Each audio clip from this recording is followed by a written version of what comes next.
Hey everybody, I'm Nicole Barrett, host of a fresh, fun new talk show that brings you legendary stars, icons, and history makers. The conversations are spirited and nothing is off limits. It's the Nicole Barrett Show.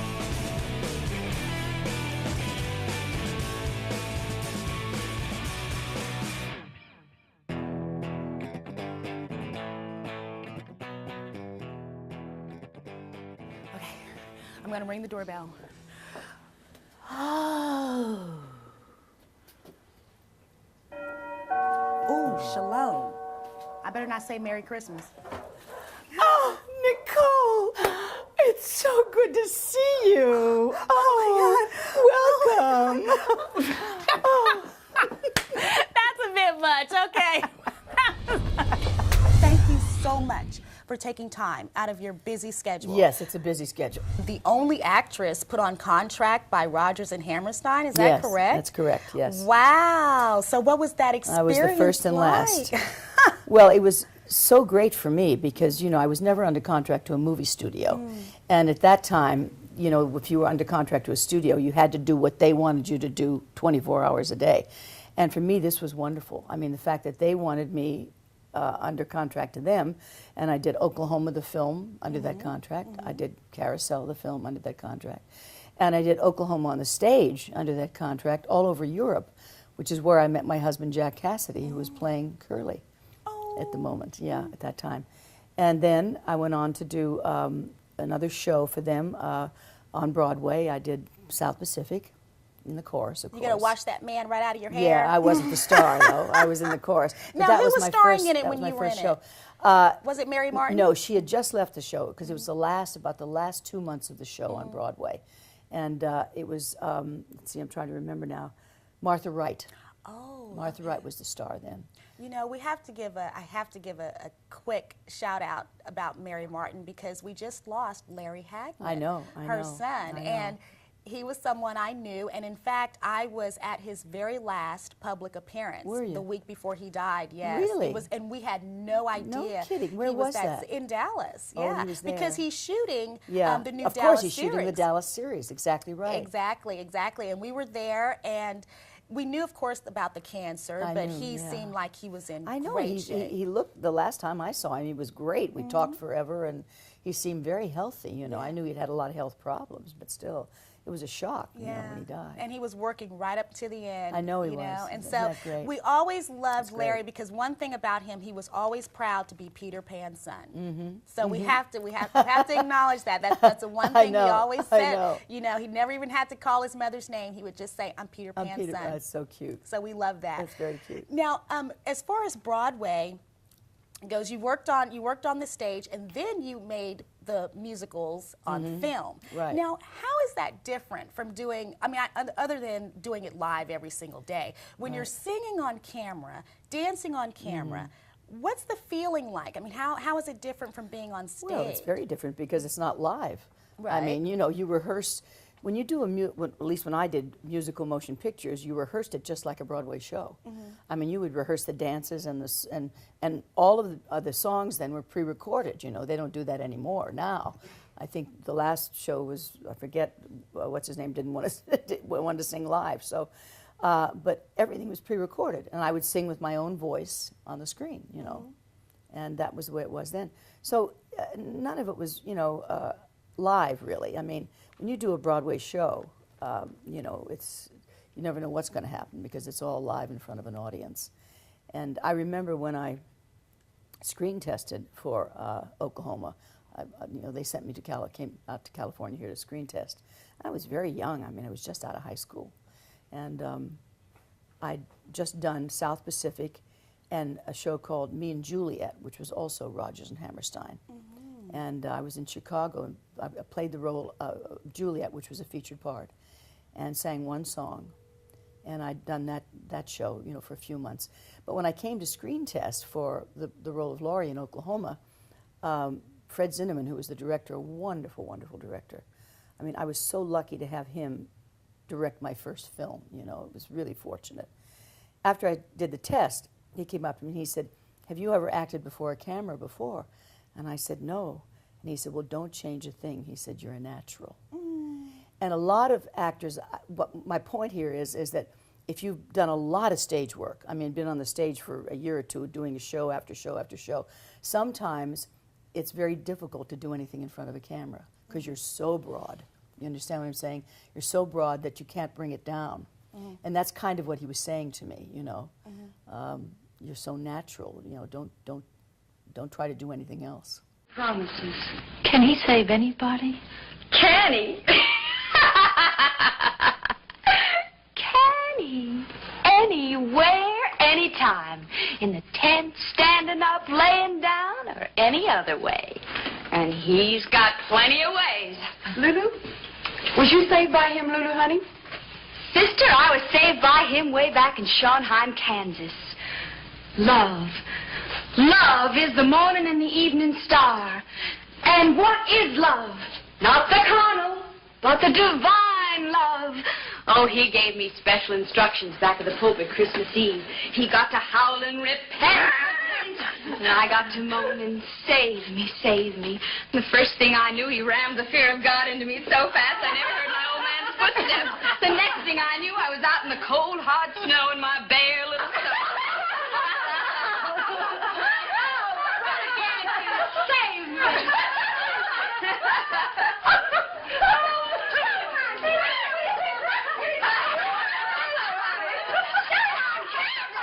My first day of shooting was the hardest scene I had to do in the film, which was the scene in the House of Prostitution where I'm telling everybody how I met Elmer Gantry, you know. He rammed the fear of God into me so hard and so fast, I never heard my old man's footsteps. That was the big line. And I got no direction from Brooks that day. He just sat and smoked his pipe, never gave me a direction. And I went home that night in tears, and I said to my husband, it's over, he's going to fire me. He doesn't want me in the film, you know. Well, I didn't have to work the next day, and I get this call, and this voice says, hello, Shirley, this is Richard Brooks. I just saw the film that you did yesterday, and I owe you an apology. He said, not only are you going to be great in this film, I predict you're going to win an Academy Award. Now, when you were doing the Partridge Family, Richard Pryor came on and did something. Did he write or no? He was on the show. Yeah, he was an actor he came on the show. On yeah, the show. On the now, show. What was it like working with Richard Pryor? I mean, we're talking at that time. I know. Richard Pryor was like far out. You know, we're talking X-rated mouth. I know. You know, but he was a brilliant comedian. Brilliant. What was your experience? He was great. He was just great on the show. I mean, he was just wonderful. But the interesting thing is, he asked me to have lunch with him. This one day when we were shooting. We went to a restaurant, just the two of us, and we're sitting at the table, and he was like this, you know, putting the food in his mouth, and he never stopped talking. Take a bite, well, you know what I'm going to do? I'm going to have this now. I never got a word in. I mean, it went on and on and on about, you know, what he was doing, what he wanted to do, what he had done, and a lot of it was cursing, you know, I mean, which is what he did very well, you know. So, but I thought, wow. He really is a strange guy, you know. Let's talk about those Partridge kids. Okay, Susan Day, who I absolutely loved, on Law and Order. I have not noticed her on any of like the Partridge reunions when y'all get together. I mean, did that Partridge just fly out of the pear tree or what? Yes, absolutely. Okay. Right away. Did y'all have a falling out? No, but she made a decision, and you know, I'm not sure it was the right one, but it was her decision to not be involved at all anymore with the Partridge Family, because she wanted to move her career ahead. And when she did the other series, you know, Law and Order, yeah. I mean, sorry, L.A. Law. L.A. Sorry, yeah, I forgot L.A. Law. what it was too. L.A. Law. She wanted to come out of that and not have anybody talk about the Partridge Family ever again to her. You know, now you know we would have meetings and be on talk shows, you know, and so forth, and she never would show up for any of it. Nothing. And they you know. And I, you know, and so I was irritated with her for doing that. I mean, it's one thing, yes, wanting to change your career and do other things, but still, you know, it was a big, successful show. Of course, and it was a part of her life. That's what I mean, a part of her life, exactly. And now, did she with cutting off, you know, and distancing herself from the Partridge Family show, did she also distance herself from you personally? Yes, pretty much. And Danny and all the other guys? Wow. Yes, she did, as far as I know.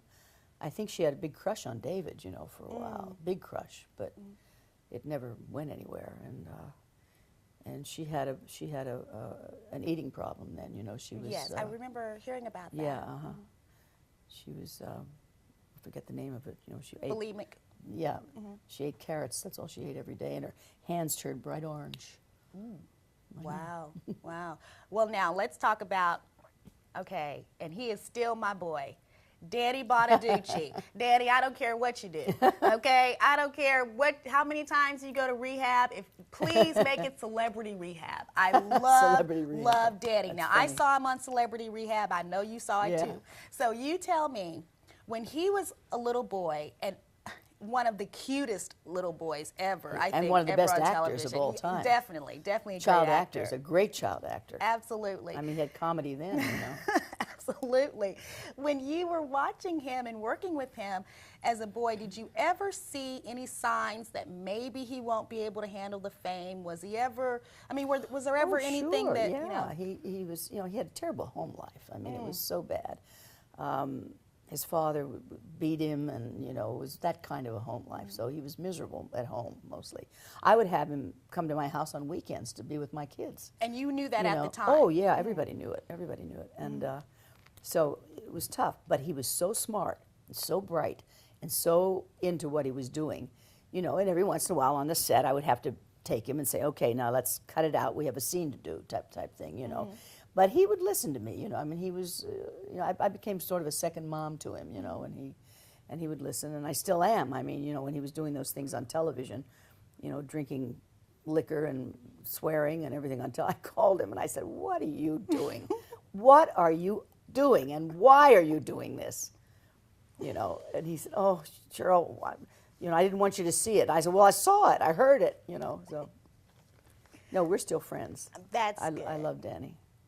Let's play a little game. It's called What's That From? I'm going to say a line from one of your movies, and it may not be your line. Right. It may be one of the other characters, but you tell me what movie this is from. This is going to be so easy. Okay. Balzac. Balzac. That's from The Music Man. Yes, it is. Ding, ding, ding, ding, ding. Everyone remembers that. I just like the balls part. Okay. Oh, here's one of my favorites, of course. He thrust the fear of God into me so hard and so fast, I never heard my old man's footsteps. Right. That's a famous line. Elmer Gantry. Yes, that was easy. That was easy. The whole, okay. The whole Bible Belt, you know, wouldn't let the film come into the. Now these last two are from two of my personal favorites, but I think that when people say Shirley Jones, these don't necessarily make the top three of your films that people recognize you from. Right. Okay, here's one. Nymphomania is no career for a grown woman. I could argue that. Nymphomania is not a career for a grown woman.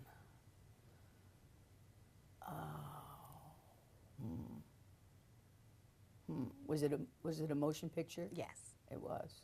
I think so. Oh. Yes. Was it Cheyenne Social Club? No, wrong. Sorry. I'll give you the answer. Lives of Jenny Dolan.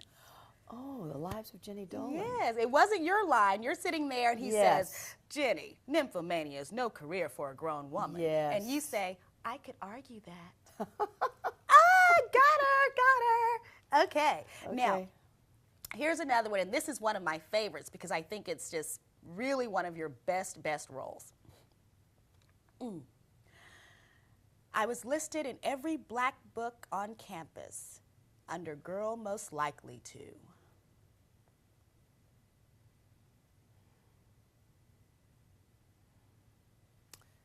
Under girl most likely to. It's not Grandma's Boy. No, I got one around. No. I don't know. That's from The Happy Ending. Really? Yes, I remember now. Yes, yeah, I love that film. Beautiful film. And that was the film where you did your one and only nude scene, right? That's right, yeah. Wow, okay. Yeah. I'm going to have to ask you a question Lloyd about Bridges. that. Yes, and he was lovely too. Yeah, I loved him. I did a movie for television that I just adored with him too. and we did a nude scene in that one too. Ooh. So when I had to do the nude scene and the happy ending, and the director said, "How do you feel about this?" I said, "Oh, that's old hat for me and him. We've already done it." See, I like her. She's sassy. Okay. I think I had one more. Oh, yes. My last one. I once gave Charlie Chaplin a hand. That's Grandma's Boy. Grandma's Boy, yes. I know the lines from that one. When I saw you in that, I thought to myself, the Chaplins are coming after you, honey. Did his estate come after you for slander? No, it was hysterical. So funny. You know, when I did that film with Doris Roberts and Shirley Knight, the three of us, you know, three old ladies in this kind of film, we sat down, we laughed, we said, this is either going to be the best thing that's ever happened to us or we won't have a career after this forever, you know. I have to admit, Miss Shirley, I never saw you the same after that. I know. I mean, Most I people. was just blushing and I was just, hysterical. yeah. So when that script was brought to you, Right. what was your initial reaction? Was it one of those absolutely, or did you have any Oh, reservations? absolutely. And I didn't want to do any other role but that role. They thought about me doing the Doris Roberts role, which was the grandma. You know, I said, I don't want that role. I want the other role. That's the role that I want. You know? And was great. I mean, and the funny thing is that I have, you know, these young men all over the place coming over and said, I loved you in Grandma's Boy. And then this is the funny thing that happened though. I was sitting at the airport the other day, and this very old lady was sitting across from me, you know, probably 5 years older than me. And she gets up and she walks over, and I thought she was going to say, oh, I loved you in Oklahoma, you know, Music Man. And she leaned down and she said, I loved you in Grandma's Boy. It was so funny. Oh. Here I am with Abbott and Costello. Wow. Which one did you nail? One. Try both. You were a dirty old whore. What do you mean, were? Yes.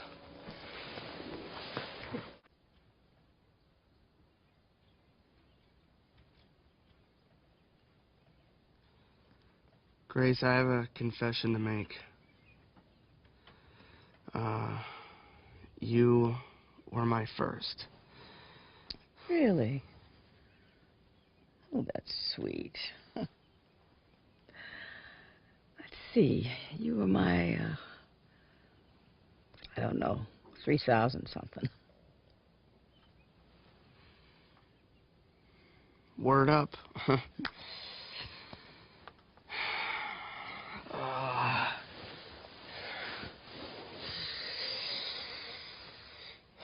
Should have worn a condom.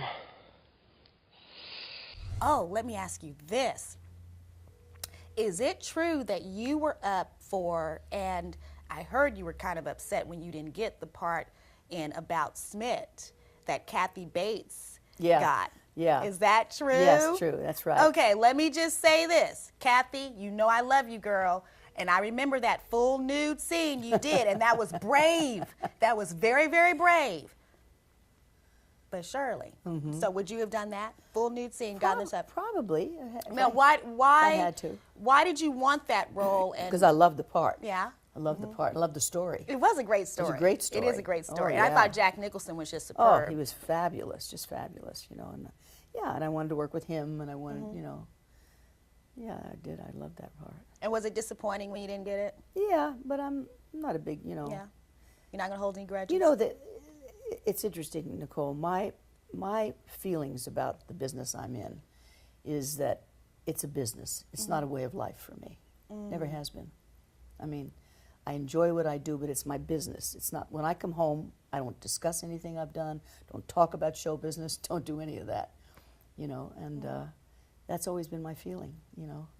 I remember when I used to come home from a movie, and my husband then, Jack Cassidy, who was an actor, a very well-known actor, singer, you know, Broadway, and just started making movies, unfortunately, when he died. But, you know, he wanted to know in depth, how did I feel, what did I do? I don't want to talk about that. I'm home now.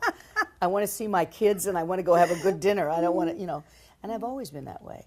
Never really, you know, I'm very thrilled and very appreciative and very grateful for the career that I've had.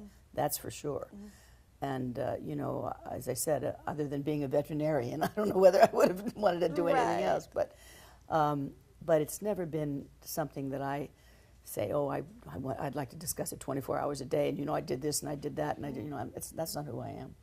And even though Jack was, you know, a handsome devil and every woman, you know, fell in love with him when they saw him. He was good looking. I've seen pictures. Oh, yes. And he fell in love with every woman that he saw, too.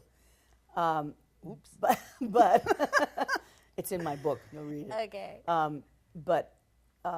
You know, he was funny. It wasn't his handsome face and his, you know, charm and his beautiful singing voice and the wonderful acting.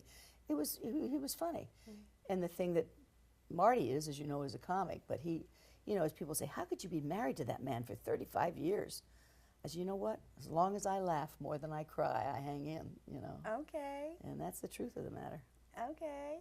Now, with Mr. Cassidy, God rest his soul, we know he passed away in the 70s. What was the reason for the dissolve of your marriage? I mean, what happened there? It was him. I mean, he was bipolar, number one. That was a problem, and it was major. And you know, he started to do unbelievable things that I almost became fearful of him then with the kids and stuff like that. So we decided to separate, but I never wanted to get a divorce. I didn't, you know, I was not into that. I tried. We separated for a year, went back together, and he said, you know, we'll try it out again. We did an act together. We played Vegas twice, the MGM Grand, played all over the country. You know, we worked together a lot, plays and musical, a whole musical thing. But then after that, he was right when I guess started the Partridge Family. Yeah, he said, I think you should divorce me. He said, I think you know. He said, I still want to be with you, but I think you should divorce me. He said, I think it's you I'm thinking of, he said. I didn't want to do that, but it was what I had to do, you know. And I remember the night before he died in a fire, as you know. He called me and he said, come on over. He called me Mouse. Come on over, Mouse. Let's have a drink together. I said, Jack, I know. And I was going with Marty then, you know, at the time. I said, no. I said, I don't think so. I said, I don't think it's a good idea. And he said, well, you know something? He said, we had what dreams are made of. And he said, there'll never be anybody but you. And that was the night he died. So, you know, it was very, and he was, you know, as I say in the book, even though I criticize him tremendously in the book, that he was the love of my life, and he was, you know. And Marty knows that too. So, even though Marty is now, but still, Jack was... That's a beautiful thing. I can tell you still get a little emotional from talking about it. Oh, very much so, yeah. Now, over the years, though, in your current marriage, though, it hasn't always been, you know, roses and no, everything, no, right? well, we separated for a year, too. Right, right. But we did that because we were both, you know, going to a therapist, and the therapist... It wasn't a sex therapist, was it? No, it wasn't a sex... No, it wasn't that.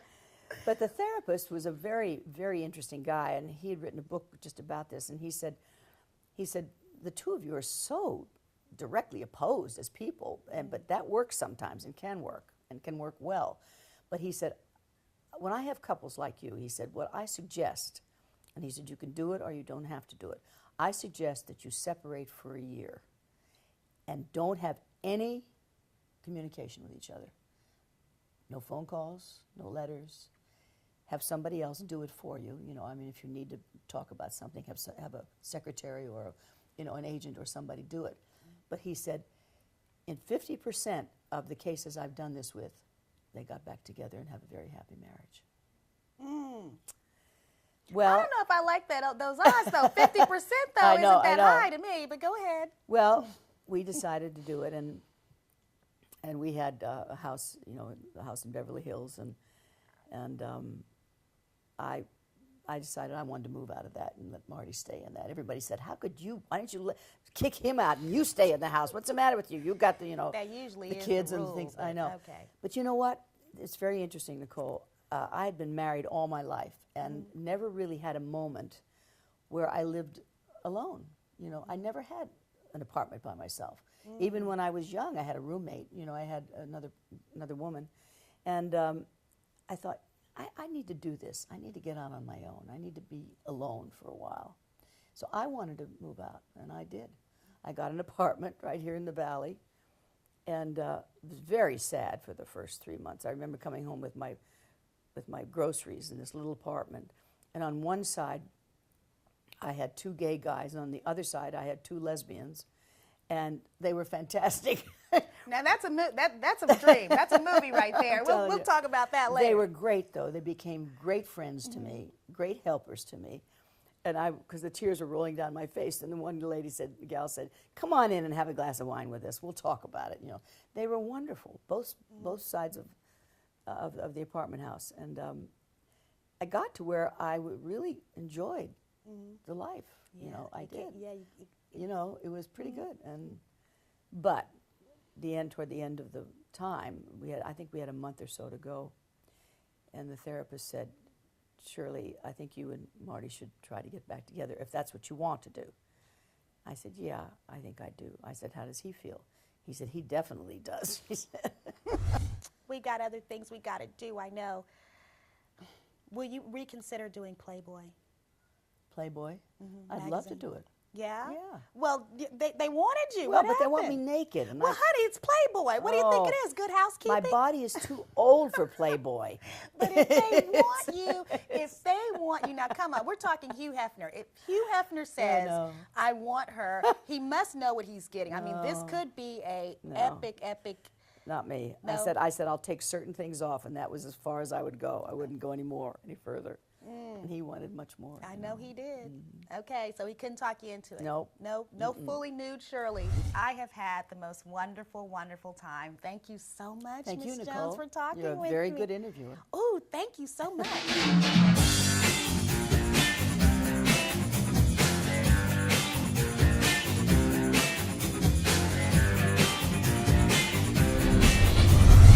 Thanks for joining me. Over the next few weeks, we will be trying some new ideas and, as always, bringing you legendary stars. Please visit my website, www.NicoleBarrettOfficial.com. Find me on Facebook at The Nicole Barrett Show and on Twitter at Ms. Nicole Barrett. And I'll tell you what, why don't you send me a note on who you would like to see on The Nicole Barrett Show? Can I find your favorite legendary star? You'll just have to stay tuned because you never know who I'm going to meet next. See you next time.